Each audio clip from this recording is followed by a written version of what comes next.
জাতিসংঘ অধিবেশনের ফাঁকে সাইডলাইনে আলোচনায় বসতে পারেন অন্তর্বর্তীকালীন সরকারের প্রধান উপদেষ্টা ডক্টর মোহাম্মদ ইউনূস ও ভারতের প্রধানমন্ত্রী নরেন্দ্র মোদি। তবে শেষমেশ জানা গেল হচ্ছে না সেই বৈঠক। শেখ হাসিনা সরকারের পতনের পর ভারতের সাথে বাংলাদেশের দ্বিপাক্ষিক সম্পর্কে টানাপোড়েন দেখা যাচ্ছে। এতে করে অনিশ্চয়তা দেখা দেয় বৈঠক নিয়ে। এর মধ্যে বুধবার এই বৈঠক হচ্ছে না বলে নিশ্চিত করে ভারতীয় সংবাদ মাধ্যম হিন্দুস্তান টাইমস। সংস্থাটি জানায়, আগামী সপ্তাহে জাতিসংঘ সাধারণ অধিবেশনে বাংলাদেশের অন্তর্বর্তী সরকারের প্রধান উপদেষ্টা ডক্টর মোহাম্মদ ইউনূসের সঙ্গে ভারতের প্রধানমন্ত্রী নরেন্দ্র মোদি বৈঠক হবে না। এর আগে চলতি মাসের শুরুতে বাংলাদেশ সরকারের পক্ষ থেকে ভারতের প্রধানমন্ত্রী নরেন্দ্র মোদির সঙ্গে জাতিসংঘ অধিবেশনে সাইডলাইন বৈঠক আয়োজনের জন্য অনুরোধ জানানো হয়।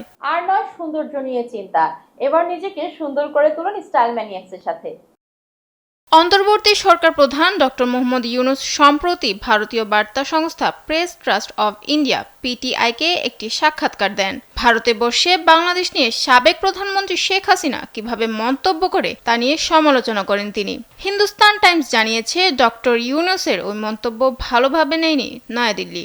ধারণা করা হচ্ছে তার এই সাক্ষাৎকারের পর নিউ ইয়র্কে জাতিসংঘ সদর দপ্তরে নরেন্দ্র মোদির সঙ্গে ডক্টর ইউনূসের বৈঠক হওয়া নিয়ে আশঙ্কা তৈরি হয়।